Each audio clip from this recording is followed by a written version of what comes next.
CPIM সদর মহকুমার আহ্বানে কেন্দ্রীয় বিজেপি জোট সরকারের কর্পোরেটমুখী জনগণের সাথে প্রতারণার বাজেটের বিরুদ্ধে এক বিক্ষোভমূলক মিছিল সংগঠিত হয় আগরতলা রাজপথে। উক্ত মিছিলে উপস্থিত ছিলেন সিপিআইএম রাজ্য কমিটির সদস্য অমল চক্রবর্তী সহ পার্টির অন্যান্য সদস্য এবং সদস্যবৃন্দ। কেন্দ্রীয় বাজেটের বিরুদ্ধে ত্রিপুরা সিপিআইএম সদর মহকুমার ডাকে আগরতলা রাজপথে এক বিক্ষোভ মিছিল সংগঠিত হয়। উক্ত মিছিলের সভায় বলা হয়, এবারে কেন্দ্রীয় বাজেট মূলত ছিল জনবিরোধী, বিশ্বাসঘাতক ও প্রতারণার বাজেট।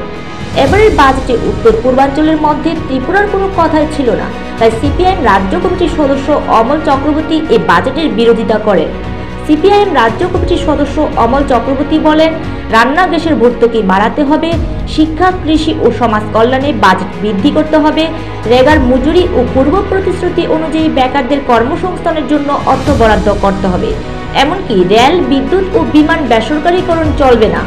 সিপিআইএম সদর মহকুমার পার্টির পক্ষ থেকে ত্রিপুরার সমস্ত জনসাধারণকে এই বিক্ষোভ মিছিলে ঐক্যবদ্ধ হয়ে কেন্দ্রের জনসাধারণ বিরোধী বাজেটের বিরুদ্ধে সোচ্চার হওয়ার জন্য আহ্বান করেন। আপনারা জানেন, আমাদের দেশের কেন্দ্রীয় সরকার ইতিমধ্যে সংসদে বাজেট পেশ করেছে। এই বাজেটে গতানুগতিক যে ধারা বিজেপি দলের চমক দেওয়া মানুষের সাথে, সে আরেকটা চমকের রাজনীতি দেশবাসীর সাথে করেছে এবং সম্পূর্ণ প্রতারণা এবং বিশ্বাসঘাতকতার বাজেট। এই বাজেটের মধ্য দিয়ে আমাদের ত্রিপুরা রাজ্যের জন্য একটি শব্দ পর্যন্ত নেই। উত্তর পূর্বাঞ্চল থেকে ত্রিপুরা বঞ্চিত।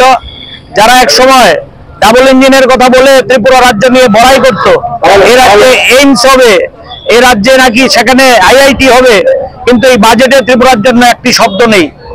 তেমনি বেকারদের স্বার্থ সম্পূর্ণ উপেক্ষিত, কৃষকদের স্বার্থ উপেক্ষিত, রেগার বরাদ্দ কমে গেছে। এক কথায় গ্রামীণ এবং শ্রমজীবী মানুষের দুর্দশা ডেকে আনবে এই বাজেট। এই জনবিরোধী, এই মানুষের সাথে বিশ্বাসঘাতকতা এবং প্রতারণার যে বাজেট, এই জনবিরোধী বাজেটের বিরুদ্ধে আজকে সিপিআইএম সদর মহকুমার আহ্বানে আমরা এই বিক্ষোভ মিছিল আয়োজন করেছি। আমরা এই বিক্ষোভ মিছিল থেকে রাজ্যের মানুষের কাছে আবেদন রাখতে চাই, শুধু আগরতলায় নয়, গোটা রাজ্যে সাধারণ মানুষ রাস্তায় নেমে এই বিক্ষোভের, এই বিজেপির যে ঘৃণ্য বাজেট, সেই বাজেটের বিরুদ্ধে তারা রাস্তায় নেমে প্রতিবাদ করবে। এই আহ্বান নিয়েই আমাদের মিছিল। নিজস্ব প্রতিনিধি রিপোর্ট, এশিয়ান টাইমস।